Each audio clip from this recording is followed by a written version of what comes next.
সময় এখন বিকেল 5টা 15। ব্লগটা আজকে এখান থেকেই স্টার্ট করছি।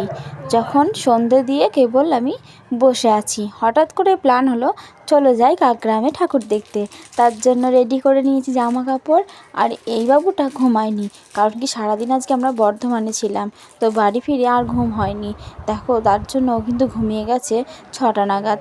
এরপরে আমি ওকে ঘুম পাড়িয়ে রেডি হয়ে নিয়ে ওকে খাবারটা খাইয়ে দিলাম।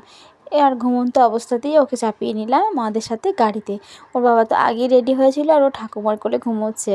আমাকে গাড়িতে বসিয়ে দিল। এরপর আমরা চলে যাচ্ছি আমাদের গন্তব্যের দিকে। হ্যাঁ, আমরা গাড়ি নিয়েই যাব। শুধু আমরা একা যাব না, আমরা যাব, তার সাথে যাবে আমার দাদা, বৌদি, ভাইজিরা আর আমার পিসির ছেলের বউ আর ছেলে বা পিসির নাতি, সবাই ওখান দিয়ে আসবে ওই সালার থেকে কাকগ্রামে। তো সেই জন্য আমরা ফার্স্টেই পেট্রোল পাম্পে চলে গেলাম। পেট্রোল পাম্পের পেট্রোলটা তো কমপ্লিট করতেই হবে, গাড়িতে ফুলফিল করে নিল। দেখো তখনও কিন্তু ও ঘুমোচ্ছে, আর ও কিন্তু গোটা রাস্তাটাই ঘুমোতে ঘুমোতে গেছে। এবার চলে এসেছি একদম সাঁকাই ঘাট, মানে যেখানটাতে আমার বাপের বাড়ি। তো সেই জায়গাটাতে দাঁড়িয়ে আছে আমার বৌদি, ভাইজিকে নিয়ে আর আমার মা, সবাই মিলে। তো ওখানে এসে মা আমার ছেলের হাতে টাকা দিল, মানে মেলা দেখতে যাবে সেই জন্য। আর বৌদিকে আগেই দিয়ে দিয়েছিল মেয়ে দুটোর জন্য। এরপর চলে এসেছি একদম গঙ্গায় ফেরিঘাটে। তো ফেরিঘাটে উঠে যখন নৌকায় বসি, তখন দেখি এক এক করে আমাদের গ্রামের পাশের বাড়ি যত মানে ওর বন্ধুরা আছে, তারপরে আমার আরও ভাসুর বোরা আছে, সবাই দেখছি এক এক করে এই নৌকাতেই উঠছে।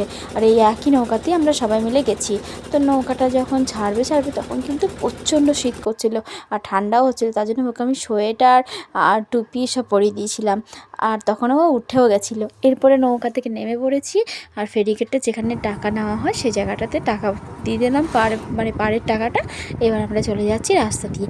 রাস্তায় কিন্তু পুরো শুনশান, আর ওই দিকটা রাস্তাটা প্রায় এরকম ফাঁকাই থাকে, সে দিনেই বলো কিংবা রাতেই বলো বা সন্ধে। তো দেখো ওরা ওই গাড়িতে যাচ্ছে আর আমরা আমাদের গাড়িতে, আর পাশে পিছনে ওদের গাড়িগুলো আসছে।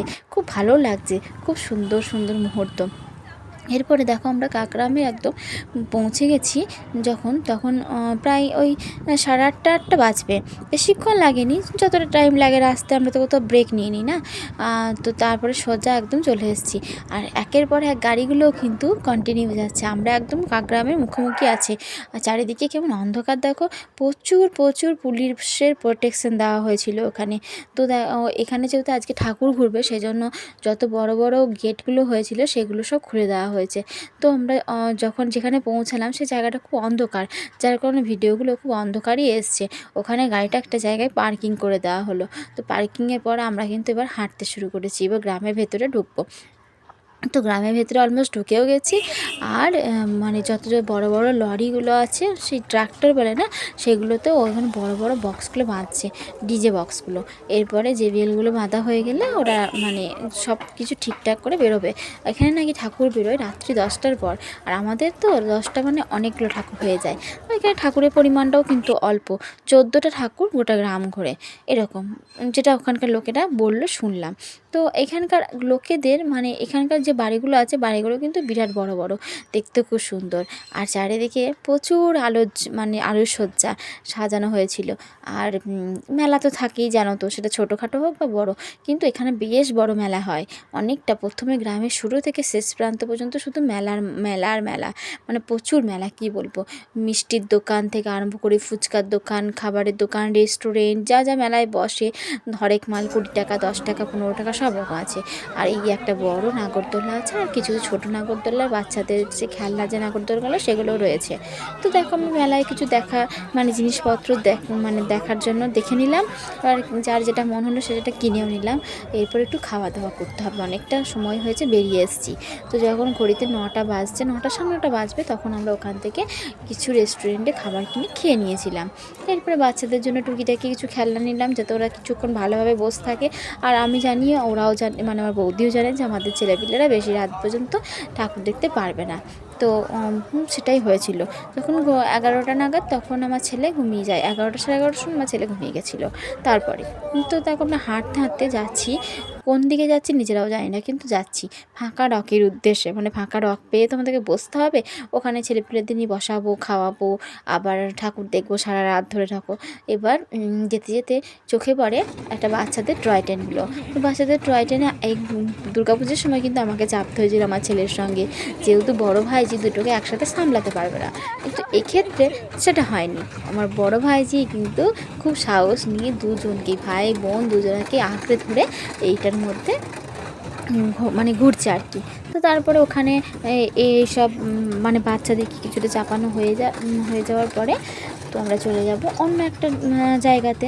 তো সেইখানে গিয়ে আমরা একটা রক পেয়ে গেছিলাম। তো সেই রকের কাছে গিয়ে যখন বসি তখন রকে প্রচণ্ড পরিমাণ ধুলো ছিল। সেই জন্য কিন্তু আমার বৌদি বাড়ির একটা কাকিমার কাছে একটা বারুণ চেয়ে রকটা ভালোভাবে পরিষ্কার করে নিল। আর মানে ওখানকার লোকজনদের ব্যবহারও কিন্তু অমায়িক ব্যবহার, সত্যি খুব ভালো। আর যেহেতু বাইরে থেকে ঠাকুর দেখতে এসেছি বলে যেন আরোই বেশি ভালোবাসা দিচ্ছে ওরা। তো তারপরে দেখো আমার বৌদিরাও হাজির হয়ে গেছে, মানে আমার পিসির ছেলের বউ, ছেলে। তো দাদা এসেই ফার্স্টে আমাদেরকে পাপড়ি চাট কিনে খাইয়ে দিল। আর এই দেখো এই ছোটোদেরকে আমরা যে রকটাই বসেছি সেই রক মানে সেই বারান্দারই কাকুটার যে বাড়ি, সেই কাকু কাকিমা ওরা খুব ভালো। ওরা আমাদের ছেলেদেরকে এনে দিল একটা করে ক্যাডবেরি। তো তারপরে ঠাকুরের শোভাযাত্রা শুরু হয়ে গেছে, এই জন্য পুলিশরা সব এই উত্তর থেকে ওই প্রান্ত ঘোরাঘুরি করছে যে রোড ফাঁকা করার জন্য। আর এই দেখো এটা হচ্ছে কাকুর বড় ছেলেটা, বড়টাও কিন্তু খুবই ভালো। এবার ঘড়িতে তখন বাজছে 11টা 10-15। আমার ছেলের তো ঢুলু ঢুলু চোখ। এবার তো খিদেও পেয়ে গেছে। আমার বৌদিদের চপের মানে মিষ্টির দোকান, সেজন্য সিঙ্গারা নিয়ে এসছে আর মুড়ি, সিঙ্গারা, তারপরে মিষ্টি আর একটা করে শশা খেয়ে নিলাম। তারপরে কিন্তু বাদাম নিয়ে সারা রাতটা কাটিয়েছি, একটা করে সবাই মিলে বাদাম খাচ্ছি আর ঠাকুর দেখছি। মজাও হচ্ছে, আবার চিন্তাও হচ্ছে বাচ্চাগুলোর জন্য, কোথায় শোয়াবো বাচ্চাগুলো, মানে সব কোলে কোলে শুয়ে আছে। সেই অবস্থাতে যখন বাচ্চাটা আমার ছেলে যখন কোলের মধ্যে ঘুমিয়ে যায়, তখন কিন্তু ওই বাড়ি কাকিমাটা ছুটে চলে আসে, কোলে করে নিয়ে আমার ছেলেকে ওনার ঘরে গিয়ে শুইয়ে দেন, যাতে ছেলেটা একটু আরামে ওইটুকুনি টাইম ঘুমাতে পারে। মানে সত্যি করেই বলছি, এরকম মানুষগুলো সত্যিই খুব ভালো হয়। আমাদের কিন্তু পরিচয় কিচ্ছু নেই, অপরিচিত একটা মানুষ, আজকেই প্রথম দেখা আর আজকেই পরিচয়। তো এখান দিয়েই সূত্রপাত হয় না, কীভাবে এইভাবে একটা মানুষের সাথে পরিচয় হয় কেউ জানে না। তো আমি কিন্তু ছেলেটা ঘুমাচ্ছে বলে ওই জায়গাটাতে চুপ করে বসে আছি, আর ওর বাবা দেখছি লুকিয়ে লুকিয়ে কিছু একটা নিয়ে এসছে। কী নিয়ে এসছে জানি না, যখন নিয়ে আসবে আমার কাছে তখন তোমাদেরকে দেখাবো। আর একবার করে আসছি ছেলেদের, মানে আমার ছেলে ঘুমাচ্ছে বলে ওকে দেখতে। তারপরে দেখি আমার ছেলের পাশে ভাইজিকেও ঘুম পাড়িয়ে দিয়েছে। তো ওরা দুই ভাই বোনে দেখো কীভাবে ঘুমাচ্ছে। আর দেখো তখন কিন্তু আমার বর চকোবার আইসক্রিম, মানে আমি বলেছিলাম চকোবার খাবো, কিন্তু এখানে কোথাও ভালো কোম্পানির আইসক্রিম পাওয়া যাচ্ছিল না, তাই ওটা কমা কোম্পানি ভালো লাগছিল না। আর ওই যে দেখাচ্ছিলাম পাশের গাড়ি ছিল, ওটা কিন্তু এখানকার কাকিমাটা খুব ভালো। কিন্তু বড় বড় ডিজিটেভিএলের মানে বেশি ছেলেপেলে নাচানাচি করছে। আর এখানকার কিন্তু শান্তি শৃঙ্খলা পরিবেশ আমি যেটুকুনি দেখলাম। আর এটাই ফার্স্ট টাইম গেছি, এর আগে আমি কোনো দিন যাইনি, কিন্তু ফার্স্ট টাইম গিয়ে আমার ভালো লেগেছে, পরিবেশটা খুব ভালো। মানে কি বলবো, মানে সোসাইটিটা খুব সুন্দর, সবাই খুব ভালোভাবে এনজয় করছে। ওই যে মারামারি বলো বা গালিগালাজ বলো বা বেশি মদ্যপান বলো, এগুলো কিন্তু খুব একটা দেখিনি, আমার চোখে পড়েনি, হয়তো আছে, তার তার ভেতরে ভালো ভেতরে খারাপও থাকে, এটা সবাই জানি আমরা। এরপরে কিন্তু বেলুন কিনে নিয়েছিলাম, দুটো বেলুন নিয়ে নিলাম দুজনের জন্য।